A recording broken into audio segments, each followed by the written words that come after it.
आषाढ़ मासरे मेघ गर्जन बालुत विधवार पुओ जन्म अंधार राति रे सूर्य उदय से पुओर नाम बेगे कुह। बालुत आषाढ़ मासरे मेघ गर्जन बालुत विधवार पुओ जन्म अंधार राति रे सूर्य उदय एक अंधार राति रे सूर्य उदय से पुओर नाम बेगे कुह। एटा हला बाबूंकर प्रश्न।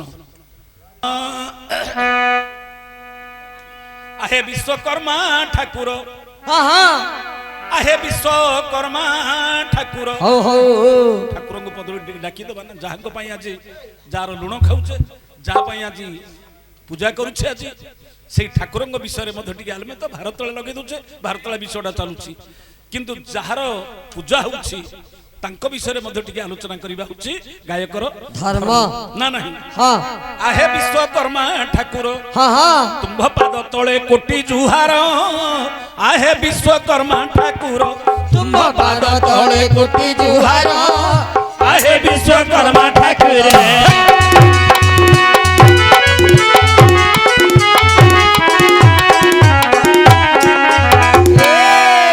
तुम्भ पाद तळे कोटि जुहार आहे विश्वकर्मा ठाकुर तुम्भ पाद तळे कोटि जुहार आहे विश्वकर्मा ठाकुर आहे विश्व गढ़िबा को होरे आउ विश्व गढ़िबा को तुम्हे प्रथम कारीगर आहे प्रथम इंजीनियर आहे विश्वकर्मा ठाकुर तुम्भ पाद तळे कोटि जुहार आहे विश्वकर्मा ठाकुर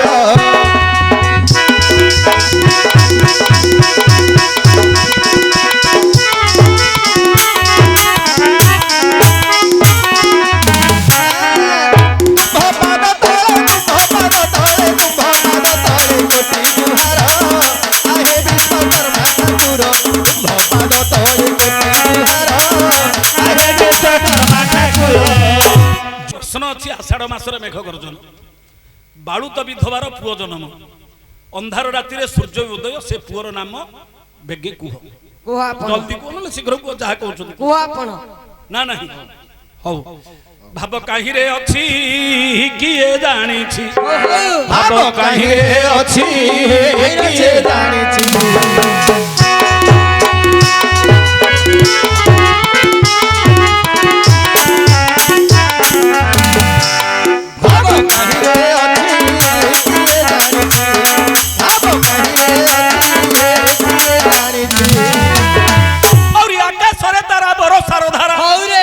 आकाशरे तारा बरसार धारा अरे गणिबा को कार शक्ति अच्छी किए जानी भाव कहीं रे अच्छी किए जानी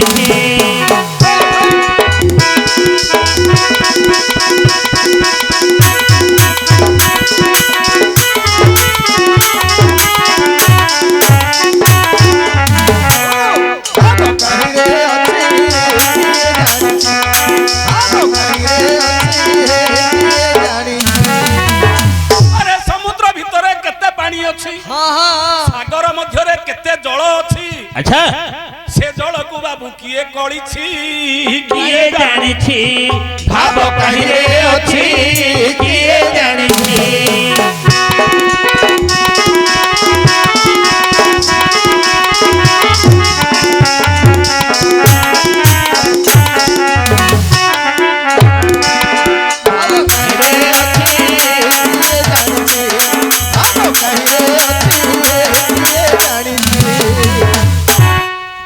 अरे हड़कंप अरे आषाढ़ मासरे कि रे मेघ गर्जन आषाढ़ मासरे रे मेघ गर्जन बालुत विधवार पुओ जन्म आषाढ़ मासरे मेघ गर्जन बालुत विधवार पुओ जन्म अंधार राति रे सूर्य उदय से पुओर टना जलदी कुह ए अंधार राति रे सूर्य उदय से पुओर ना है बेईकी कुह आउ मनटा हेलाणी अथय हे सुजने एबे शुणिबाकू मन निश्चय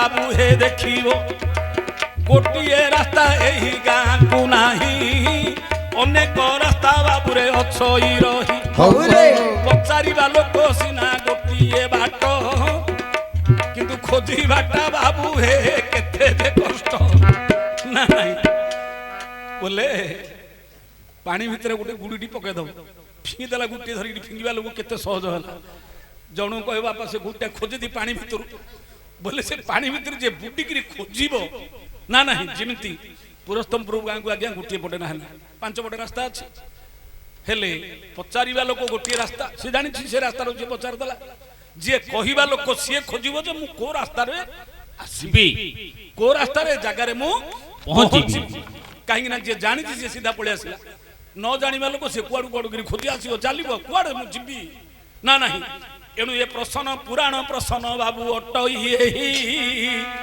अनेक पुराण बाबू अनेक शास्त्र रे लेखा अछि आषाढ़ मास रे हे मेघ गर्जन बालुत विधवार पुओ जनम जदि रामायण कथा शुण मन देई बालुत विधवार पुओ जन्मी अछई रावणर भौणी शूर्पणखा नाम प्रकृत शूर्पणखा नुहे से जान रावण गोटे भौणी थिला क्या शूर्पणखा टिके टिके कहूची मु तो जानिने कोटा ठीक हो पचारिया लोक कोटा ठीक हो किंतु आमे दुईटा कि तीनटा ता भितर कहला पर जदि एटा हला तो भलो हला नाही जदि बोले तो आपण तापर कहिबा आमे समझ सुनिबा को मु कहिबी मो चेष्टा जतिकी लगेबा कथा लगेई सरला पर जदि हला भलो हला न हला नाही आ कोन मारू मारू महापात्र कहू कहू कार्जी लेखु लेखु करण हगु हगु मरण आ कोन मारू मारू महापात्र जदि हो हो हेयला न हला मध नाही आ कोन करिबा हेले रावणर गोटे भौणी थिला के ता नांटी कोन शूर्पणखा समस्त जानिछ जगतर शूर्पणखा किंतु प्रकृत नाटा शूर्पणखा आउ तार प्रकृत नाटा शूर्पणखा न एमिति केते विश्व पुराण लुकायित होई रहि जाय आमे समस्त जानिछ शूर्पणखा किंतु प्रकृत ता नाटा शूर्पणखा न कोन तार प्रकृत नाटा हुछि कोन रे प्रमोदा प्रमोदा आ किम जाननी हेतु रखुछि मझिरे मझिरे जे टिके टिके भूल हो रखुछि हेले प्रकृत ता नाटा हो आज्ञा प्रमोदा हेले तमे केते राती बुझे पारो पुराण एमती अछि तमे जानि न 7 राती 7 दिन 24 घंटा लागितले मध्य मोर भाषण सरिनी खाली लोक के देखिनी मोर कोन भूल एमिति कहबी त लोक के देखि बस से 24 में नाटक गला के को हारी गला हम पाट लोक ना बेला मोह करू ना हारी गलु अरे सुने बहुत जानी छु सत हां किंतु जहा कहू तो कथा के सुनिबेनी कि लोक गियर होइबे ग्रहण करियन त गला ओ तो कथा मते के ग्रहण करिवे सती बे ओली पड़छि बापा तो ज्ञान तो पाखरे थाउ बुझिलु बांचा सब जति की जानि जति की थाउ आउ बाकी घरु बोले कहू रखे अरे हड़कंप सुने ओ प्रकृत नाटा होची तार बाल्य नाटा होची प्रमोदा प्रमोदा हेले शूर्पणखा बोली काहे की नांटी हला काहे केला आज्ञा शूर्प बोले कुला कुला शूर्पर अर्थ होची कुला कुला नख जाग जतले कुला भली हला नांटी हला तार परे नांटा हिची शूर्प नखा नखा शूर्प नखा नाही शूर्प नखा किंतु बाकी आमे कहिया समय शूर्प नखा बोली आमे कहि दोची शूर्प नखा शूर्प बोले कुला तार नख जाग कुला भली हिथिबा जोगु नांटी हला शूर्प नखा गुरुकुल आश्रम रही पाठ पढ़ुला बाल्य समय कालकेतु विद्योजी बोले आ गोटे राक्षस मत से पाठ पढ़ुछि एला खाली झियो पिला पढ़छथि पो पिला पढ़छथि ना मिसिकरी गुरुकुल एबेसरा स्कूल कॉलेज लागे तो स्कूल कॉलेज नथिला गुरुकुल आश्रम रे पढ़ंती पढ़िला ए कालकेतु विद्योज सहित ए शूर्पणखार भाव प्रेम बढ़िला प्रेम चलिला तांकर लव आज्ञा तुहिंको भितरे भेव प्रेम बढ़िला काम बढ़िला अरे कालकेतु विद्योजी हो द्वारा शूर्पणखा गर्भ होइला प्रेग्नेंट होइला जेतळे की कथाटी जानी देला अरे विंश अक्षर रावण मन भितरे भाबिला रे विश्रवानंदन केड़े कर्म करिछि भौणी जानो अरे केड़े कर्म कला रे ये मोर भौणी मोर नाक अरे विवाह न सासु घर तो से न जाईछि पुणी हां स्वामी मुख बाबू रे देखि तो नाही बेदी ऊपर ताकू बसाई नाही हां अरे कन्या प्रदान मुझे करी तो नाही किपरि गर्भवास होइला सही सही जदि ए कथाटा जगत जानिबे ସମସ୍ତଙ୍କ ପାଖରେ ମତେ ନିନ୍ଦା କରିବେ ମୋ ମାନ ଶୁଣ ଚାଲି ଯିବ ଟି ବୋଇଲେ ଏଡେ ବଡ ନାଁ ଅଛି ହଁ କେଡେ କଥା କଲା ମତେ କିଏ ଜାଣି ନା ନାହିଁ ହଁ ଯଦି ଏ କଥା ଜାଣିଲା ରାବଣ ତ ଚାଲାକିଟା ମନ୍ଦିର- ଦି ଜଣ ଯାକୁ ଗୁରୁକୁଳ ଆଶ୍ରମରୁ ଆଣିକି ବିବାହ କରିଦେଲା କରିଦେଲା ଯ ଆସ ବିବାହ କରାଇ ସାରିବା ପରେ ତାକୁ ଗଲା ଗଲା ବିବାହିତ ଝିଅ ଘରେ ରହିବାକୁ ହବନି ତୁ ପାତାଳପୁରରେ ତୋ ସ୍ୱାମୀକି ନେଇକିରି ତୁ ରହିବୁ ଆରେ ପାତାଳପୁରକୁ ଯିବାକୁ ତାର ଇଚ୍ଛା ନାହିଁ ଏଡେ ବଡ ସୁବର୍ଣ୍ଣପୁର ଲଙ୍କା ଛାଡିକି କୁଆଡେ ଯିବ ହଁ ତା ସ୍ୱାମୀ ଗଲା ବାଲା ହଇ ହେ କୋ ପାତାଳପୁର ଅନ୍ଧାରକୁ ଯିବା ହେ ଯିବା ହେ ଏଡେ ବଡ ଲଙ୍କାପୁର ସୁବର୍ଣ୍ଣପୁର ଛାଡିକିରି କୁଆଡେ ଯିବା କୋ ଅନ୍ଧାର ରାଜ୍ୟକୁ ତମେ ଯିବା ଏଠି ରଜା ହେଇଥିଲେ ମୁଁ ଏଠି ରାଣୀ ହେଇଥାନ୍ତି ଯେ ତମେ ରାବଣକୁ ମାରିଲେ ସିନା ଏଠି ରଜା ହବ ମୋର ସେ ପାବର ନାହିଁ ରାବଣକୁ ମାରିବା ପାଖରେ ତମ ପାଖରେ ଶକ୍ତି ନାହିଁ ନାହିଁ ବୋଲା, ବଳ କଣ ହେଲା ଆଲ ମୋ ପାଖରେ ଶକ୍ତି ନାହିଁ ନାହିଁ ମୋ ନାଁ ହଉଛି କାଳକେତୁ ବିଦ୍ୱଜୀ କାଳକେତୁ ବିଦ୍ୱଜୀ ବିଦ୍ୱଜୀ ମୋର ଜିଭରେ ବିଜୁଳି ଶକ୍ତି ଅଛି କରେଣ୍ଟ ଶକ୍ତି ଅଛି କରେଣ୍ଟ ଲାଗିଲେ ଲୋକ ଯେମିତି ମରୁଛନ୍ତି ହଁ ଜିଭଟା ଯାହାକୁ ଲଗେଇଦେବି ସେ ମରିଯିବ ମୁଁ ଖାଲି ଟିକେ ଚାଟି ଦେଇଲେ ମରିଯିବ ଆରେ ଏମିତି ବଳ ଅଛି ଅଛି ଯଦି ଏ ପ୍ରକାର ବଳ ଅଛି ତମେ ଯାଇକି ରାବଣକୁ ମାରିଦବ ତମେ ଏଇଠି ରଜା ହବ ମୁଁ ଏଇଠି ରାଣୀ ହେବି ଠିକ ଅଛି ମୁଁ ଯାଉଛି ଟିକେ ଖାଲି ଚାଟି କିଏ ଏ କଥାଟା ଶୂର୍ପଣଖା କହିଲା ଯେ ତମେ ତାକୁ ମାରିଦେଲେ ରାବଣକୁ ତମେ ରଜା ହବ ମୁଁ ଏଇଠି ରାଣୀ ହେବି ମାରିବା କଥା ତ ଖାଲି ଯାଉଛି ଟିକେ ଚାଟି ଦେଲେ ମରିଯିବ ଆଉ ଚାଟିଦାର ପଡିବ ଖାଲି ଆଜ୍ଞା ଆଜ୍ଞା ତାହା ଶୁଣି ଦେଖ କାଳ କେତେ ବିଦ୍ଧ ଝିଅ ଗଲା ଚାଟିବା ପାଇଁ ଆଉ ରାବଣକୁ ଚାଟି ଆଜ୍ଞା ରାବଣ ନିକଟେ କାଳ କେତୁ ବିଦ୍ୟୁହଜେ ଗଲା ଜିଭ ଲଗାଇ ତାକୁ ମାରିବି ଭାବିଲା ଏ ତ ମହାଚତୁର ହେ ଅଟଇ ରାବଣ ମହାରାଜା ଜାଣିଦେଲା କାଳ କେତୁ ବିଦ୍ୟ ଜିହର ମନ ଚାଟିକି ସରେଇ ମହା ଚାଲାକି ଆଜ୍ଞା ମହା ଜ୍ଞାନୀ ଆଜି ତମେ ସର ଜାଣିଦେଲା ଇଏ ରହିଲେ ମତେ ମାରିବ ତମକୁ ଚାଟି ଦେଇ ତମକୁ ସରେଇ ଦିଏ ଆଜି ରକ୍ଷା ଆଜ୍ଞା ନାହିଁ ଯେତେବେଳେ ଜିଭଟାକୁ ବାହାର କଲା ଚାଟି ଦେଲି ଚାଟିବି ବୋଲି ଯେ ତଳ ତହୁଁ ଗଲା ଚାଟିଦେଲି। ଚନ୍ଦ୍ରହାସ ଖଡଗକୁ ରାବଣ ବାହାର ମୁଣ୍ଡରୁ ଗଣ୍ଡିଟା ହେ ଛିଡାଇ ଦେଲା ବୋଲା ଇଏ ରହିଲେ ଦିନା ଦିନେ ମାରିବ ରହିଲେ ଆଉ ହବନି ଆକୁ ଏଇଠୁ ମୂଳ ମାଇଲେ ଯିବ ସରି ଆକୁ ମାରିଦେବାକୁ ପଡିବ ଯେମିତି ଚନ୍ଦ୍ରହାସ ଖଡଗଟା ବାହାର କରି ପକେଇଦେଲା ଗୋଟେ ଛୋଟଟେ ମୁଣ୍ଡା ଛିଡିଗଲା ସେଠି ତାର ଜୀବନ ଗଲା କିଏ କାଳକେତୁ ବିଦ୍ୟ ଝିଅ ଗଲା ବୋଲେ ମୁଣ୍ଡଟା ଛିଡ଼ିଗଲେ ମଣିଷଟା ମରି ଯାଉଛି ମୂର୍ଖ ପିଲା କଣ ମୁଣ୍ଡା ଛିଡ଼ିଲେ ମରିବନି ଛିଡ଼ିଲା ଏକା ଜଣା ପଡିବ ଆଉ ମରି ଯାଉଛନ୍ତି ହେଲେ ଯେମିତି ଆଜ୍ଞା କାଳକେତୁ ବିଦ୍ୟ ଝିଅ ମରିଗଲା ପରେ ଶୂର୍ପଣଖା କଣ ହେଇଗଲା ଆଜ୍ଞା ବିଧବା ହେଲା ବିଧବା ହେଇଗଲା ନା ନାହିଁ ସିଏ ମନ ଭିତରେ ଶପଥ କଲା କଣ ମୋ ସ୍ୱାମୀ କି ମାରିକିରି ତୁ ମତେ ଯେମିତି ରାଣ୍ଡ କରେଇଛୁ କରେଇଛୁ ତତେଲେ ଆମେ ରାଣ୍ଡ କରୁ ରେ ତତେଲେ ଇ ବାପା ଏ ସତରେ ମାରିଦବ ଥାମାମ ସ୍ୱାମୀ ହେଲେ ଏମିତି କିଏ କାନ୍ଦୁଛି ଟିକେ ବିକଳରେ କାନ୍ଦିଲୁ ହଁ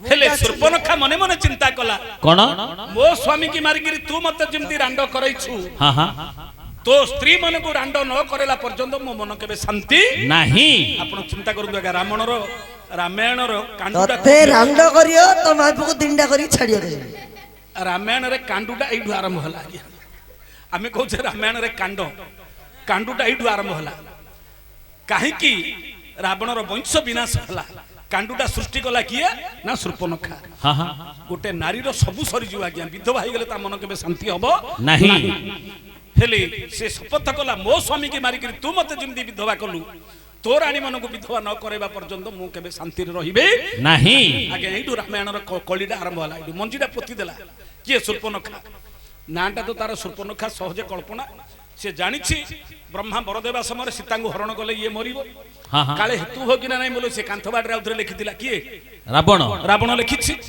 ନା ନାହିଁ ହଁ କାଳେ ମନେ ରହିବ କି ନା ନାହିଁ ବୋଲି କାନ୍ଥ ବାଟରେ ଲେଖିଛି ସୀତା ହରଣ ରାବଣ ମରଣ କିନ୍ତୁ ଏମିତି ପ୍ରକାର ଶୂର୍ପଣଖା ନିଆଁ ଲଗେଇଦେଲା ଯେ ହୁତୁ ହୁତୁ ଜଳିଲା ଲଙ୍କାଟା ଲଙ୍କାଟା ଜଳିଲା ଆଜ୍ଞା ହଁ ଧ୍ୱଂସ ହେଇଗଲା ସେ ଲଙ୍କା ଲଙ୍କା ରହିବ କିରେ ଆମେ ସିଆଡେ ଯିବାନି ଆଉ କୁଆଡେ ଯିବା ପ୍ରଶ୍ନ ଆସିଛି ଆଷାଢ ମାସରେ ମେଘ ଗର୍ଜନ ବାଳୁତ ବିଧବାର ପୁଅ ଜନ୍ମ ଏ ଯୋଉ ବିଧବା ହେଇଗଲା ଶୂର୍ପଣଖା ସହଜେ ତ ଗର୍ଭବାସ ଥିଲା ଭାବିଲା ଇଏ ଘରେ ରହିଲେ ହବନି ରାବଣ ଭାବିଲା ବିଧବା ଭଉଣୀ ଘରେ ରଖିବାଟା ଠିକ ନାହିଁ। ଖର ଦୂଷଣ ତ୍ରିଶିରା ତିନି ଭାଇ 14,000 ସୈନ୍ୟ ଦେଇକିରି ତାକୁ ଦଣ୍ଡକାରଣ୍ୟରେ ଘର ଟେକିଦେଲା। ବୋଲେ ତୁ ଏଇଠି ରହିକିରି ରାଜ୍ୟଟା କାହିଁକି ନା ଘରେ ରହିଲେ ନଣନ୍ଦ ଭାଉଜ ସବୁବେଳେ ହବ ଏମିତି। ରାବଣ ଭାରି ଚତୁରଟା ବୋଲା ଘରେ ରହିଲେ ବିଧବା ଭଉଣୀ ଭଲ ନାହିଁ ଦଣ୍ଡକାରଣ୍ୟ ତାକୁ ରହ ବୋଲି ତାକୁ ଦେଖେଇଦେଲା। ସେ ଯୋଉ ରହିଲା ଭିତରେ ସେ ଯୋଉ ଗର୍ଭବାସ ହେଇଥିଲା ସେ ଗର୍ଭରୁ ଗୋଟେ ପୁଅଟି ଜନ୍ମ ହେଇଛି ଆଜ୍ଞା ତା ନାଁ ହେଲା ଜପାସୁର। ମୁଁ ଏଇଟା କହିଲେ ଗୋଟେ ରାତ୍ରି ପାଠ ଏଇଟା ତାକୁ ଯଦି ଏଇଟାକୁ ବର୍ଣ୍ଣନା କରିବି ଭଞ୍ଜ ସାହିତ୍ୟକୁ ନେଇକିରି ତାକୁ ବର୍ଣ୍ଣନା କଲେ ଗୋଟେ ରାତି ପାଇଯିବ ଆଜ୍ଞା ଶୂର୍ପଣଖାର ଚରିତ୍ର ଖାଲି। ତେଣୁକରି ସେ ଗର୍ଭରୁ ପୁଅଟି ଜନ୍ମ ହେଇଥିଲା ତା ନାଁ ଦେଲା ଆଜ୍ଞା ଜପାସୁର। ତାକୁ କହିଲା ରେ ପୀତ ଶତ୍ରୁ ଦାରା ବୈରୀ ଏମାନଙ୍କୁ ନ ସଂହାରିଲେ କୁପୁତ୍ର ସଙ୍ଗତେ ସରି ତୋ ବାପାର ଶତ୍ରୁକୁ ଯଦି ତୁ ନ ମାରି ପାରିବୁ ତାହେଲେ ପ୍ରକୃତରେ ସୁପୁତ୍ର ନୁହ ତତେ କୁପୁତ୍ର ବୋଲି ଲୋକେ କହିବେ। ବାପାର ଶତ୍ରୁ କିଏ ନା ତୋ ମାମୁ ରାବଣ। ଯଦି ତୁ ମାରିବୁ ତାହେଲେ ତୁ ପ୍ରକୃତରେ ମୋ ପୁଅ ବୋଲି ତତେ ଜାଣିବି। ହେଲେ କେମିତି ମାରିବୁ? ଆରେ ଏମିତି ଯୁଦ୍ଧ କରି ମାରି ପାରିବୁନି। ବ୍ରହ୍ମାଙ୍କୁ ସେବା କରିକିରି ବର ମାଗେ। ଦନକାରଣ୍ୟରେ ଦିଗଞ୍ଚ ଜଙ୍ଗଲ ଭିତରେ ବସିକିରି ବ୍ରହ୍ମାଙ୍କୁ ତପସ୍ୟା କଲା। ଓಂ ବ୍ରହ୍ମଦେବାୟ ନମଃ। ଏମିତି ହେଇ ଦେହଟା ତାର ହୁଙ୍କା ହେଇଗଲା ବାଲି ଚରିଗଲା। ହେଲେ ବ୍ରହ୍ମା ତାକୁ ବର ଦେବାକୁ ଆସିଲେ ନାହିଁ। ଦେଖନ୍ତୁ ସିଏ ବସିଛି ଆଖି ଦିଟା ଜୁଲୁଜୁଳିଆ ପୋକ ଭଳିଆ ଇଆଡେ ଦେହଟା ବାଲି ହୁଙ୍କା ହେଇଯାଇଛି ଉଇ ହୁଙ୍କା ହେଇଯାଇଛି। ରାମ ଲକ୍ଷ୍ମଣ ସୀତା ସେ ବନସ୍ତରେ ଯାଇକିରି ସେ ବନସ୍ତରେ ବାସ କରି ରହିଛନ୍ତି କୋଟି ଦଣ୍ଡକାରଣ୍ୟରେ। ଲକ୍ଷ୍ମଣ ଯାଇଛନ୍ତି ଫଳମୂଳ ଖୋଜିବା ପାଇଁ। ଫଳମୂଳ ଖୋଜିଲା ଭିତରେ ଦେଖିଲେ ଗୋଟେ ଉଇ ହୁଙ୍କା ଭିତରୁ ଗୋଟେ ଶବ୍ଦ ବାହାରୁଛି। କାନେଙ୍ଗି ଦେଖିଲେ ବ୍ରହ୍ମଦେବାୟ ନମଃ। ଭାବିଲେ କିଏ ଗୋଟେ ମାୟାବୀ ରାକ୍ଷସଟା ବୋଧେ ବୋଲି ଭାବି ଇଏ କଣ କଲେ ଯେମିତି ଧନୁରେ ବାଣ ଦୋଚିକିରି ମାରିଦେଲେ ଜୀବନଟା ତାର ସେଠି ଆଜ୍ଞା ଚାଲିଗଲା। ହେଲେ ପ୍ରତ୍ୟେକ ଦିନ ଆସିକିରି ଶୂର୍ପଣଖା ପୁଅକୁ ଦେଖୁଥାଏ। ପୁଅର ସୁରକ୍ଷା ତା ପାଖରେ ଥାଏ। ସେଦିନ ଆସି ଦେଖିଲା ପୁଅଟା ମରିକିରି ପଡିଛି। ଭାବିଲା କିଏ ମୋ ପୁଅକୁ ଆଜି ମାରିଛି। ବାଟ ଦେଖି ଆସିଲା ପାଦ ଚିହ୍ନି ଆସିଲା। ଏ ପାଦ ଚିହ୍ନ ଯୁଆଡେ ପଛି ଗଲା ଦେଖିଲା ବେଳକୁ ଦଣ୍ଡକାରଣ୍ୟରେ ରାମଙ୍କ କୁଟୀର ନିକଟରେ ଯାଇକି ପହଞ୍ଚିଗଲା। ମାରି ବୋଲି କଣ ଆସିବ ଏ ରାମଙ୍କ ରୂପଟା ଦେଖି ସେ ମୋହିତ ହେଇଯାଇଛି। ସେ ରାଗଟା ପଳେଇଛି। ଭାବିଲା ଏମିତି ସୁନ୍ଦର ପୁରୁଷ ସାଥିରେ ଇଏ ତ ସହଜ ରାକ୍ଷସୀ କାମୁକି। ଭାବିଲା କେମିତି ରାମଙ୍କ ସାଥିରେ ଥରୁଟି ମଧ୍ୟ ମିଳନ ହେଇଗଲେ ମୋ ମନଟା ଶାନ୍ତି ପାଇବ। ତାପରେ ଲକ୍ଷ୍ମଣ ଗଲା। ଲକ୍ଷ୍ମଣ ନାଶକର୍ଣ୍ଣ କାଟିକି ଛାଡିଛନ୍ତି। ସିଏ ଯାଇକିରି ଭାଇକି କହିଛି ଏସବୁ ବିଷୟ ଇଆଡେ ପୁରାଣ ଚାଲିଲା। ଏଣୁ ଆଷାଢ ମାସରେ ମେଘ ଗର୍ଜନ ବାଳୁତ ବିଧବାର ପୁଅ ଜନ୍ମ। ଏଇଟା ଗଲା ରାମାୟଣ। ମହାଭାରତରେ ଅଛି ଆଜ୍ଞା କଣ ଅର୍ଜୁନ ଇଆଡେ ଆସ। ଆରେ ପୁଅ ଥଣ୍ଡା ପାଣି ପିଇ ଦବୁ ଦୋକାନ ଘରେ ବଇ ପଡୁ ନାହିଁ କେଡେ ହେଇଛି ରେ। ଆ ବାବୁ ଶୁଣୁଆ ଏ ତ ମାତୃହରା ବଂଶର ପିଲା। ଏଇଟା ମାତୃହରା ତତେ ଟିକେ ଲାଜ ନାହିଁ ରେ। ମା କିଏ କଣ ହେଲା? ଏ ତ ମାତୃହରା ବଂଶର ପିଲା। ମୁଁ ଭାଗ ନେଇନି ତମେ ନାହିଁ ଆଉ କିଏ? ତମ ଘରେ କିଏ କରିଛି କହିବି ବସୁନ ଶୁଣ। ଏ ତ ମାତୃହରା ବଂଶର ପିଲା ଇଏ ଗୋରୁ ମୋରା ସଙ୍ଗେ ବାଟ ଚାଲିଲା। ମାତୃହରା ବଂଶର ପିଲା ଗୋରୁ ମୋରା ସଙ୍ଗେ ବାଟ ଚାଲିଲା। ମାତୃହରା ବଂଶର ପିଲା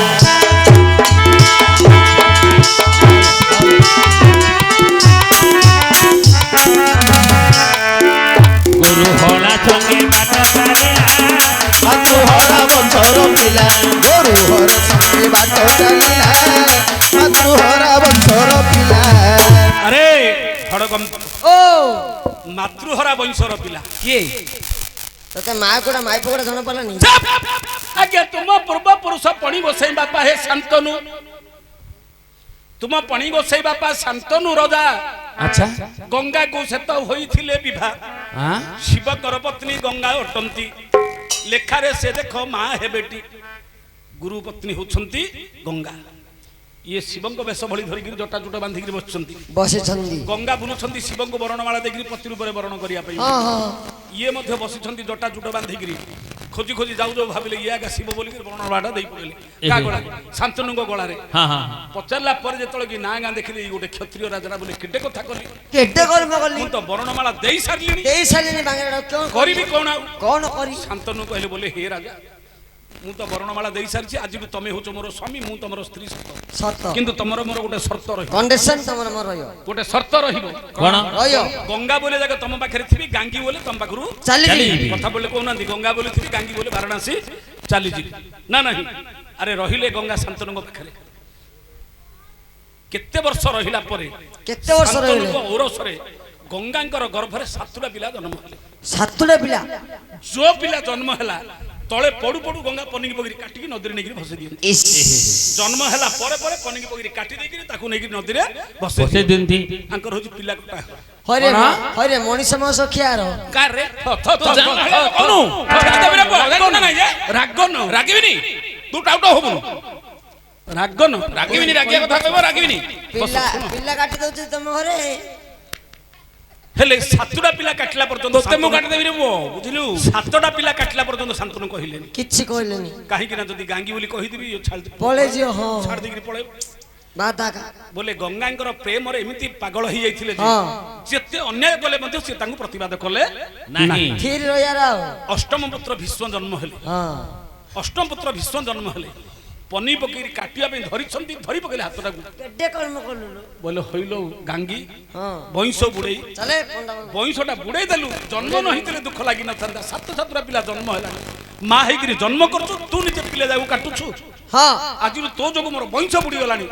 ଯେମିତି ଗାଙ୍ଗି ବୋଲି କହିଦେଲେ ଶାନ୍ତନୁ ଗଙ୍ଗା ବୋଲେ ଆରେ ଆଜି ପର୍ଯ୍ୟନ୍ତ ମତେ ସର୍ତ୍ତ ଅନୁସାରେ ଥିଲୁ ଆଜି ପର୍ଯ୍ୟନ୍ତ ସ୍ତ୍ରୀ ହେଇକିରି ଥିଲି ଗାଙ୍ଗି ବୋଲି କହିଲୁ ମୋର ସର୍ତ୍ତ ପୂର୍ଣ୍ଣ ହେଲା। ଏଥର ମୁଁ ଚାଲିଲି ଯିବାକୁ ବାହାରିଲେ ଶାନ୍ତନୁ ବୋଲେ ଗଙ୍ଗା ପିଲାଟା ଜନ୍ମ ହେଇଛି ପିଲାଟା ଏବେ ଜନ୍ମ ହେଇଛି ବାଳୁତ ପିଲା ଯଦି ମା କ୍ଷୀର ନ ଖାଇଲେ ପିଲାଟା ବଞ୍ଚିବନି।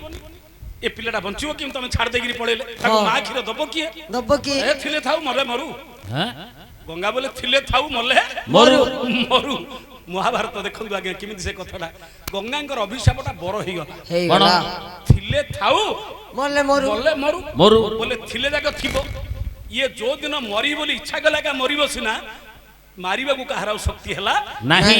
ତେଣୁ କରି ଭୀଷ୍ମଙ୍କର ରହିଲା ଇଚ୍ଛା ମୃତ୍ୟୁ ଯୋଉଟା କି ମାର ଅଭିଶାପଟା ବର ହେଇଗଲା। ହେଲେ ତାପରେ ଗଙ୍ଗା ଯିବାକୁ ବାହାରିଲେ ଶାନ୍ତନୁ ଯାଇ ଧରି ପକେଇଲେ ପଛପଟେ କୋଳାଗର୍ତ୍ତ କରିକିରି ଆରେ ମୁଁ ହଉଛି ମା ତୁ ହଉଛୁ ପୁଅ। କଣ ମୁଁ ତତେ ବରଣମାଳା ଦେଇ ନଥିଲି ଆଉ ଶିବ ବୋଲି ଜାଣିକି ତତେ ବରଣମାଳା ଦେଇଥିଲି। ମୁଁ ହଉଛି ଶିବ ପତ୍ନୀ ଗୁରୁ ପତ୍ନୀ ତୋର କିନ୍ତୁ ଆଜି ପର୍ଯ୍ୟନ୍ତ ଗୁରୁ ପତ୍ନୀ କି ମାତୃହରଣ ଦୋଷ ତତେ ଲାଗିଛି। ଗୁରୁ ପତ୍ନୀ କି ହରଣ କଲୁ। ଆରେ ନିଜର ମା ଠୁ 5ଟା ତୋ ମା କୁ ମାଉସୀ କି ଖୁଡି କି ହରଣ କଲେ ଯେତିକି କଣ ମା ମାଉସୀ ଖୁଡିଆ ଚୌଧୁରୀ ଏଣୁ ଗୁରୁ ପତ୍ନୀ କି ହରଣ କାହିଁକି 5ଟା ମା କିଏ ଜାଣିଛ? କିଏ ପୁରାଣରୁ କହୁ 5ଟା ବାପା ଜଗତରେ ଯିଏ କି 5ଟା ମା କାହାକୁ କାହାକୁ କୁହାଯିବ? କାହାକୁ ଜଣେ ହେଉଛନ୍ତି ଜନ୍ମଦାତ୍ରା ଯିଏ କି ଜନ୍ମ ଦେଇଛନ୍ତି ଯାହା ଔରସରେ ଜନ୍ମ ହେଇଛନ୍ତି। ତମେ ଯୋଉ ଯାହା ବିରୁଦ୍ଧରୁ ଜନ୍ମ ହେଇଛ ସିଏ ନା ନାହିଁ ଜନ୍ମଦାତା କଥା କୁହ। ଆଉ ଜଣେ ଆଜ୍ଞା ଅନ୍ନଦାତା ସିଏ ମଧ୍ୟ ଗୋଟେ ବାପା ସଦୃଶ୍ୟ ଆଜ୍ଞା। ଯିଏ ଅନ୍ନଦାତା ସିଏ ମଧ୍ୟ ହେଉଛନ୍ତି ଜଣେ ବାପା ନା ନାହିଁ କେତେ ହେଲା? ଦୁଇ। ଆଉ ଜଣେ ହେଲେ ଗୁରୁ ସିଏ ମଧ୍ୟ ପିତୃ ସମାନ ନା ନାହିଁ ଆଜ୍ଞା? 3 ଯିଏ ଗୁରୁ ସିଏ ମଧ୍ୟ ବାପା ଜଣେ। ଆରେ ଗୁରୁ ବାପାଠୁ ତୋର ବାପାଠୁ ଏମିତି କେତେ ଗୁଣରେ ଅଛି କହୁଛନ୍ତି ଗୁରୁ। ହେଲେ ତମେ ମୋର ତ ଗୁରୁ ତମେ ମୋର କଣ ବାପା ହେଇଛ କି? ମୁଁ ତମକୁ ମାମୁଁ ଲାଗୁଛ ତମକୁ? ଆରେ ଏଇଟା ନାଟରେ ସିନା ତୁ ଡାକି ଦଉଛୁ ଏଇଟା କଣ ପ୍ରକୃତରେ ତୋ ମା କଣ ମୋ ପେଟର ଭଉଣୀ ହବ କି? ଆଉ ତୋ ମା କୁ କଣ ଅମାନିଆ ଯୋଗାଡ଼ ଦଉଛି ମୁଁ? ମୁଁ ଦେଇନି ତାଙ୍କେ ନେଇକି ହେଇଥିଲା ଆଉ ମୁଁ ତ ମାମୁଁ ଲାଗୁଛି ଆଉ। ଆରେ ନାଟରେ ମାମୁଁ ବୋଲି ଡାକୁଛୁ ସତ ସମସ୍ତେ ଜାଣିଛନ୍ତି ମଧ୍ୟ ଏ କଥା କ୍ୟାସେଟରେ ନାଟରେ ମାମୁଁ ସାଡେ ଘରେ। ହଉ ଚାଲୁ ମୋ ନାଇଁ କନି ଚାଲୁ। ଆରେ ଗୁରୁ ହଉଛନ୍ତି ଗୋଟିଏ ବାପା ଆଉ ଗୋଟେ ବାପା କିଏ ଜାଣିଛୁ? ଆଉ ଗୋଟେ ଯିଏ କି ବେଦୀ ଉପରେ 10 ଗୁଆ 10 ହରଡ଼ା ଧରିକି କନ୍ୟାଟି ପ୍ରଦାନ କରିଦିଏ ଝିଅ ଦେଇକିରି ମୁଁ ପୁଅ ପାଇଲି ବୋଲି ସେ ଯୋଉଦିନ ଭାବେ ନା ନାହିଁ ବିବାହ ଅର୍ଥ କଣ ଆଜ୍ଞା? ବିବାହର କଣ ଜାଣିଛୁ? ଆମେ କହୁଛେ ବିବାହ କଣ ସେ ବିବାହର ଅର୍ଥ କଣ? ବିବାହ ମାଇପ ଆସିବ ବିବାହ ଖାଲି ଏତିକି ଜାଣିଲୁ? 10 ଲକ୍ଷ 12 ଲକ୍ଷ ବାକି ହବ ବିବାହ କେଡେ ଖୁସି ଲାଗିବ। ଆରେ ସେ କଥା ତୁ ଜାଣିନୁ ଇଆଡେ ଆଇ ଜାଣିନୁ ସେ କଥାଟି ଶୁଣେ। ବିବାହର ଅର୍ଥ କଣ ଆଜ୍ଞା? ବିବାହ ଗୋଟେ ଅକ୍ଷର କହ। ପ୍ରଥମ ଅକ୍ଷର ହେଲା ବି ରେ ହେଲା ବିଚ୍ଛେଦ। କାହା ସାଥିରେ ବିଚ୍ଛେଦ ହଉଛି? ମା ପୁଅର ଯୋଉ ସ୍ନେହଟା ଥାଉଛି ଆଜ୍ଞା ସେଠି ବିଚ୍ଛେଦ ଯୋଉ ହେଇଯାଉଛି। ଦିନ ପୁଅ ବିବାହ ହେବାକୁ ଯିବ ହାତରେ ଚାଉଳ ଆଞ୍ଜୁଳି ଧରୁଛି ମା କାନି ପତେଇ ଦଉଛି କହୁଛି ମା ଲୋ ପ୍ରକୃତରେ ତୋର ମା ଋଣ ମୋ ଜୀବନରେ କେବେ ସୁଝି ପାରିବି ନାହିଁ। ଆଜି ମୁଁ ଯାଉଛି ଗୋଟେ ପର ଝିଅକୁ ବିବାହ କରି ମା ତୁ ଯୋଉ ସ୍ନେହ ଦେଇଥିଲୁ ମୁଁ ସେ ସ୍ନେହ ତତେ ଆଜି ଦେଇପାରୁନି ମା ତୋର ସେ ମାତୃ ଋଣରୁ ଆଜି ତୁ ମତେ ମୁକ୍ତି ଦେଲ ମା କରିଦେ। ମା କାନି ପତେଇକିରି ଧରି ଦଉଛି ବାପା ଆଜିଠୁ ଯାହା ତୋର ମୁକ୍ତି କରିଦେଲି କରିଦେଲି। ମୋ ପାଖରେ ଯୋଉ ସ୍ନେହ ଥିଲା ସେ ସ୍ନେହଟା ମତେ ନାହିଁ ବାପା ଏଥର ସେ ସ୍ନେହଟା ସିଆଡେ ତୁ ଦେଇଦେ। ଆପଣ ଦେଇଦେ ଚିନ୍ତା ରେ ବାପା। କରୁଛୁ, ପୁଅକୁ ସେଦିନ ମା କଣ କରୁଛି ଗାଲରେ ଚୁମାଣ୍ଡି ଦେଇ ଦଉଛି ସେଟା ହଉଛି ଶେଷ ଚୁମା ତାର ଶେଷ ସ୍ନେହ ମାର ଆଉ ତାପରେ କେବେ ଆଉ ହେଇପାରିବ ନାହିଁ। ବିବାହ ଦିନ ଚାଉଳ ଆଞ୍ଜୁଳି ହରିକିରି ସେଦିନ ମା ଯୋଉ ଶେଷ ଚୁମାଣ୍ଡି ଦେଇଦିଏ ମୋର ମା ମାନେ ମଧ୍ୟ କଥା ସମସ୍ତେ ଜାଣିଛନ୍ତି ଜାଣିଛନ୍ତି ମୁଁ ସେଇଟା ହଉଛି ମା ପୁଅର ଶେଷ ବିଚ୍ଛେଦ ଆଉ ସେଠୁ ନାହିଁ। ବନ୍ଦେଇକି ରଖିଛି ସେଠୁ ଫଟକା। ବିଚ୍ଛେଦ ହେଇଗଲା ଫଟକା ଖାଲି ସିଆଡେ ଦେଖୁଛି ଆଉ। ଜଗିଛି ଶ୍ୱଶୁର ଗଲା ପରେ ଇଏ ବାଟ ଯିବ ଗଲା ପରେ ବାଟ ବରଣ କରିକି ସିଏ ନେବା ପାଇଁ ଜଗିଛି ନା ନାହିଁ ଧର ଦେଇକିରି ମିଠାଟି ଦେଇକିରି ହାତଟା ଧରି ପକଉଛି କାର ଯୋଉ ପିଲାରେ ଝିକି ଝିକି ନଉଛି ବାପା ସିଆଡୁ ଛାଡି ଦେ ଏଥର ତୋ ଚୁଟିଟା ମୋ ହାତରେ ପଡିଗଲା ବାପା ଏଥର ଏଠିକି ଆରେ ବାପା ଆଉ ସେଠୁ ତୋ ବାପା ମାର ନାହିଁ ଏଥର ତୁ ମୋର ହେଇଗଲୁ ପୁଅ ଆଜିଠୁ ଆଉ ତୋ ବାପାର ପୁଅ ଆଜି ପର୍ଯ୍ୟନ୍ତ ହେଇଥିଲୁ ହେଲା ଆଉ। ଏଥର ତୁ ତୋ ବାପା ଯୋଉ ପଇସା ଖର୍ଚ୍ଚ କରି ପାଠ ପଢିଲା ପର୍ଯ୍ୟନ୍ତ ତୋ ବାପାର ପୁଅ ହେଲୁ ଥିଲୁ 25 ବର୍ଷ ହେଲା ପର୍ଯ୍ୟନ୍ତ ଯେତେ ଡାଳ ଖାଇଥିଲୁ ପଇସା ରୋଜଗାର ସମୟଟା ସେ ପୁଅ କାର ହେଇଯାଉଛି ଆଜ୍ଞା ଶ୍ୱଶୁର ରହିଯାଉଛି ଶ୍ୱଶୁର ରହିଯାଉଛି ବଳି ପଡିବାକୁ ବାଧ୍ୟ ପଇସା ସିଆଡେ। ରୋଜଗାର ସମୟଟା ଧରି ପକଉଛି ହାତଟାକୁ ଏଥର ତୁ ଆଜିଠୁ ମୋର ହେଇଗଲୁ ଚା ନା ନାହିଁ ଆଉ ସେ ବାପାର ସେ ପୁଅ ହେଇପାରୁନି ତାପରେ ହେଇଯାଉଛି ଶ୍ୱଶୁରର ପୁଅ ହେଇଯାଉଛି ତାପରେ ନା ନାହିଁ ଶ୍ୱଶୁର ଧରି ପକଉଛି ହାତଟାକୁ ଧରିକିରି ଗଲା ପରେ ବି ବା ବାର ହେଲା ବାଟବରଣ ବିରେ ହେଲା ବିଚ୍ଛେଦ ଏଇଠି ମା ପାଖରୁ ତାପରେ ଗଲା ବାର ହେଲା ବାଟବରଣ ବାଟବରଣ। ତାପରେ ଗଲା ପରେ କନ୍ୟା ସାଥିରେ ବେଦୀ ଉପରେ ପଶିକିରି ଆଜ୍ଞା ତାପରେ ଆସିଲା ହରେ ହେଲା ହସ୍ତଗ୍ରନ୍ଥି ପଡିବନି ଗଣ୍ଠି ପଡିବନି ପଡିଲେ ସେ ଗଣ୍ଠି ରହିବନି ପିଲା ପଡିଲେ ସେ ଗଣ୍ଠି ଫିଟିବନି ରହିବନି ରେ ବାପା ନା ନାହିଁ ଅଳ୍ପ ଦିନିଆ ଗଣ୍ଠି ବାବୁ ଯୋଉ ଗଣ୍ଠିଟା ଥରେ ପଡିଯାଏ ହଁ। ସେ ଗଣ୍ଠି ଆଉ ଫିଟିବା ଗଣ୍ଠି ନାହିଁ ଫିଟୁଛି କି ଆଜ୍ଞା ସେ ଗଣ୍ଠି ମୋର ଚିନ୍ତା ଗଣ୍ଠି- କରନ୍ତୁ। ମୋର ଗଣ୍ଠି ଶେଷ ଫିଟିବ। ଜୀବନ ପର୍ଯ୍ୟନ୍ତ କେତେ କଣ କଲେ ମଧ୍ୟ ଯେତେ ମାଡ଼ ଗାଳି ତିରସ୍କାର କେତେ ସହିଲେ ମଧ୍ୟ ସେ ଗଣ୍ଠି ସହଜରେ ଫିଟିବା ଗଣ୍ଠି ଆଉ ନାହିଁ ନାହିଁ ମୋର ଗଣ୍ଠି ତ ତା ସେ ଫିଟି ଯାଉଛି ଆଉ କିଛି ନାହିଁ କିଏ କହିଲା ଜୀବନରେ କେବେ ମଧ୍ୟ ଫିଟିବ ନାହିଁ ଯଦି ଏ ଗଣ୍ଠି ତୁ ଯଦି ଇଆଡେ ଯଦି ବନ୍ଧନଟା ଖୋଲିଦେଲୁ ବାପା ସିଆଡେ ବନ୍ଧନଟା ଥୁଆ ହେଇକିରି ଅଛି ଲାଞ୍ଜି ପୁଲି ଢେପରେ ବନ୍ଧନ ରେଡି ହେଇକିରି ଅଛି ସିଆଡେ ବନ୍ଧନଟା ବାପା ହେଲେ ହେଇଥିବ ଆଉ ବନ୍ଧନ କେବେ କିଏ ଯାଇପାରିବ ନାହିଁ ରହ ଏଣୁ କରି ଗୋଟେ ହେଲା ଶ୍ୱଶୁର ଗୋଟେ ଆଜ୍ଞା ବାପା ହଁ ନା ନାହିଁ ଆଉ ଜଣେ ହେଲେ କିଏ କିଏ ଆଉ ଗୋଟେ ବାପାଟି କିଏ ଜାଣିଛୁ କି କିଏ ଆଉ ଜଣେ ହଉଛନ୍ତି ପ୍ରାଣଦାତା ଜୀବନର ଯିବ ସମୟରେ ଯିଏ ଆସିକିରି ପ୍ରାଣର ଜୀବନ ସମୟରେ ଯଦି ଯିଏ ପ୍ରାଣ ରକ୍ଷା କରିଦିଏ ଆଜ୍ଞା ଯିଏ ପ୍ରାଣ ଜୀବନ ଦେଇଦିଏ ସିଏ ହଉଛି ଜଣେ ବାପା ଏଣୁକରି ସଂସାରରେ 5 ଜଣ ବାପା ଅଛନ୍ତି ବାପା ଏମାନଙ୍କର 5ଟା ସ୍ତ୍ରୀ କି ମଧ୍ୟ ମା ସଦୃଶ ଏମାନଙ୍କୁ ଭାବିବାକୁ ପଡିବ ପଡିବ ନା ନାହିଁ ଏଣୁକରି ଇଏ ଯୋଉ ଗୁରୁପତ୍ନୀକି ହରଣ କଲେ କିଏ ଶାନ୍ତନୁ ଶାନ୍ତନୁ ତ ବିଶ୍ୱ କେବଳ ରହିଲେ ପଣିଉଷ ତାକୁ ବାପାରେ। କହିଲେ ତୁ ଗୁରୁ ମାକୁ ହରଣ କଲୁ ଏ ଯୋଉ ପୁଅଟାକୁ ରଖିଲୁ ଆର ପୁଅ ହାତରେ ତୋର ମୃତ୍ୟୁ ହବ ହବ କହିଦେଇକିରି ପଳେଇଲେ ଚାଲିଗଲେ କହିଦେଇକିରି ପଳେଇଲେ ଚାଲିଗଲେ ନା ନାହିଁ ହଁ କିଏ ଗଙ୍ଗା ପଳେଇଲେ ଚାଲିଗଲେ ବିଶ୍ୱ ଆସ୍ତେ ଆସ୍ତେ ବଡ ହେଲେ ବଡ ହେଲା ପାଖରେ ମା ନାହିଁ ହେଲା ମା ନଥିବା ପୁଅ କେମିତି ଚଳୁଥିବ ସେ କଥା ତୁ ଚିନ୍ତା କର ବେଶୀ କଷ୍ଟରେ ଛୋଟ ପିଲାରୁ ମା ଛାଡି ଦେଇକିରି ପଳେଇଲେ ହଁ ନା ନାହିଁ ହଁ ମା ଯାଇଛି ହାଟକୁ ହଁ ପୁଅ ନେଇଛି ବାଟକୁ ବାଟକୁ ବପା ଜଗିଛି ଖଟକୁ ବୋପା ଜଗିଛି ଆଡେ ଖଟକୁ କେତେବେଳେ ଆଇଲେ ନା ନାହିଁ କେତେ ଦିନ ହେଲା ମା ମିଶିନା? ଯାଇଛି ହାଟକୁ ପୁଅ ନେଇଛି ବାଟକୁ। ହାଟକୁ ବୋପା ଜଗିଛି ଖଟକୁ ଖଟକୁ କାହିଁକି ନା ବାପା ଚିନ୍ତା କଲେ ଶାନ୍ତନୁ ମତେ ପଚାର ମୁଁ କହିଦି ଶାନ୍ତନୁ ଚିନ୍ତା କଲେ ଗଙ୍ଗା ଥିଲେ ସିନା ଆସିଥିଲେ ସିନା ମୁଁ ଆଉ ପୁଅ ଝିଅ ଜନ୍ମ କରିଥାନ୍ତି ଖଟଟାକୁ ମନ କାମ କଣ ହେଇତା ନା ନାହିଁ ହଁ ବର୍ତ୍ତମାନ ପୁଅ ମଧ୍ୟ ଯଦି ପୁଅକୁ ଯେତେବେଳେ ବିବାହ କରିବା ପାଇଁ ଠିକ କଲେ ବିଶ୍ୱ ବୋଲେ ବାପା ବିଶ୍ୱ ଯେତେବେଳେ କାନ୍ଦିଲେ ସିଏ କହିଲେ ବାପରେ ତୋ ମା ମତେ ଗଙ୍ଗା ଅଭିଶାପ ଦେଇଛନ୍ତି ତୋ ପୁଅ ହାତରେ ମୋର ମୃତ୍ୟୁ ହେବ ଆଜି ନହେଲେ ତୁ କାଲିକି ବିବାହ ହେଲେ ତୋର ପୁଅଟି ଜନ୍ମ ହବ ଜନ୍ମ ହବ ତେଣୁକରି ତୋ ପୁଅ ହାତରେ ମୋର ମୃତ୍ୟୁ ହେବ ହବରେ ବାପା ବିଶ୍ୱ ପ୍ରତିଜ୍ଞା କଲେ ମୁଁ ଜୀବନରେ ଆଉ ବିବାହ କରିବି ନାହିଁ ନାହିଁ ତେଣୁକରି ନାଁଟି ହେଲା ଭୀଷ୍ମ ଭୀଷ୍ମ ତାଙ୍କର ପ୍ରକୃତ ନାଁଟା ଭୀଷ୍ମ ନାହିଁ ପ୍ରକୃତ ନାଁଟା ଥିଲା ଦେବବ୍ରତ ଦେବବ୍ରତ ଭୀଷଣ ପ୍ରତିଜ୍ଞା କରିବା ଯୋଗୁଁ ନାଁ ହେଲା ଭୀଷ୍ମ ଆଉ ଭୀଷ୍ମ ବିବାହ ହେଲେ ନାକି ଶାନ୍ତନୁ ମଧ୍ୟ ଗଙ୍ଗା ଛାଡି ଦେଇକିରି ପଳେଇଲେ ହେଲା ବୋଲେ ପୁଅ ବାଡୁଆକୁ ରୂପା ମାଇ ପଛଡା ମାଇ ପଛଡା ଭଲ ଚୁଡାକୁ ଗୁଡ ଘଡି ରହିଲେ ଆଉ ଏମିତି ରହିଲେ ଦେଖିଲେ କରିବେ କଣ ଆଉ ଘର କଣ? ତ କିଏ ନାହିଁ ବଂଶ କେମିତି ରକ୍ଷା ହବ ହଁ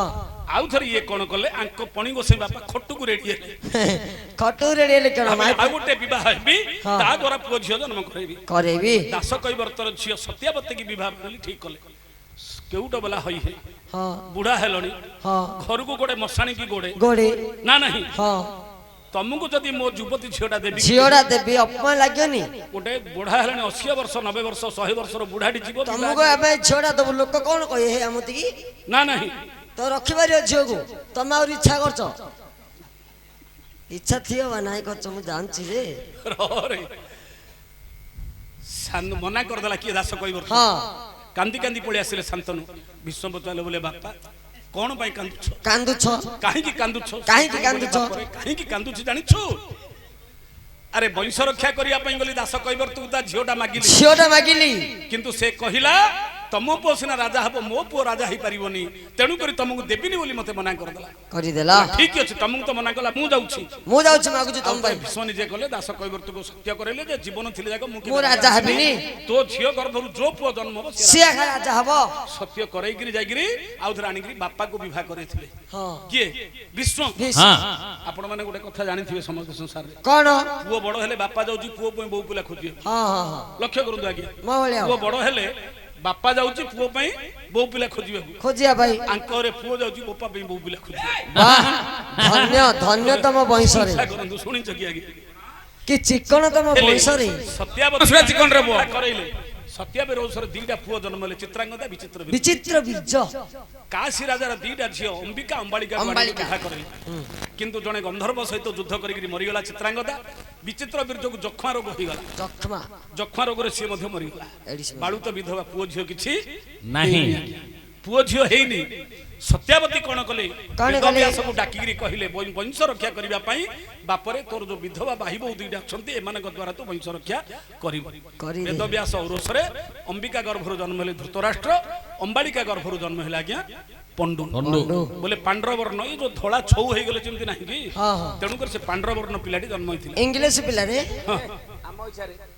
ସେଟା ନାଁ ଦେଇଥିଲେ ପଣ୍ଡୁ ହଁ। ତେଣୁକରି ବାଳୁତ ବିଧବାର ପୁଅ ଜନ୍ମ ଅନ୍ଧାର ରାତିରେ ଆଜ୍ଞା ସୂର୍ଯ୍ୟ ଉଦୟ ଯଦି ଭଇଁସଟା ବୁଡି ଯାଇଥାନ୍ତା ଆଜ୍ଞା ସେଟା ହେଲା ଅନ୍ଧାର ଘରଟା ଅନ୍ଧାର ହେଇଯାଇଥାନ୍ତା ତେଣୁକରି ଯୋଉ ବଂଶ ରକ୍ଷା କରିବା ପାଇଁ ଅନ୍ଧାରେ ଯେମିତି ସୂର୍ଯ୍ୟ ଉଦୟ ହେଲେ ଯେମିତି ଆଲୁଅ ହେଲା ସେ ଘରେ ମଧ୍ୟ ଯୋଉ ଘରଟା ବଂଶଟା ବୁଡି ଯାଇଥାନ୍ତା ଆଜି ବେଦବ୍ୟାସଙ୍କ ଯୋଗୁ ଏ ଯୋଉ ବିଧବା ଦିଟା ଝିଅ ଥିଲେ ତାଙ୍କ ଦ୍ୱାରା ଆଜ୍ଞା ପୁଅ ଜନ୍ମ ହେଲା ଏଇଟା ହେଲା ମହାଭାରତ କଥା ନା ନା ସେଟା ହେଲା ରାମାୟଣ ଇଏ ହେଲା ମହାଭାରତ ଆଉ ଗୋଟେ ଅଛି ମହାଭାରତରେ ବାଳୁତ ବିଧବାର ପୁଅ ଜନ୍ମ ଉତ୍ତରା ଅଭିମନ୍ୟୁ 14 ବର୍ଷର ମାତ୍ର ପିଲା ହଁ ତା ସ୍ତ୍ରୀ କି କେତେ ବର୍ଷ ହେଇଥିବ ଚିନ୍ତା କରନ୍ତୁ ସେ ବାଳୁତ ବିଧବା ନା ନାହିଁ ନା ନାହିଁ ଅଶ୍ୱସ୍ଥାମ ଯେତେବେଳେ ବ୍ରହ୍ମଶ୍ୱର ମାରିଲେ ସେ ସ୍ୱର ଗଲା ତାର ଗର୍ଭରେ ଆଜ୍ଞା ପଡିଲା ଯୋଉଟା କି ବ୍ରହ୍ମଶ୍ୱର ଫେରିବାର ତାକୁ ଜଣା ନାହିଁ ମନ୍ତ୍ର ସିଏ ଗଲା ଗର୍ଭରେ କିନ୍ତୁ ଭଗବାନ ସେଠି କଣ କଲେ ସୁଦର୍ଶନ ଚକ୍ରକୁ ରଖିକିରି ଅନ୍ଧାର ଘରେ ସୂର୍ଯ୍ୟ ଉଦୟ ବୋଲେ ସୁଦର୍ଶନ ଚକ୍ରରେ ଏତେ ଆଲୋକ ହେଇଗଲା ଯେ ସେଇଠି ଅନ୍ଧାର ଘରଟା ମଧ୍ୟ ଆଲୁଅ ହେଇଥିଲା ବାଳୁତ ବିଧବାର ପୁଅ ଜନ୍ମ ହେଇଥିଲା ଯିଏକି ପରୀକ୍ଷିତ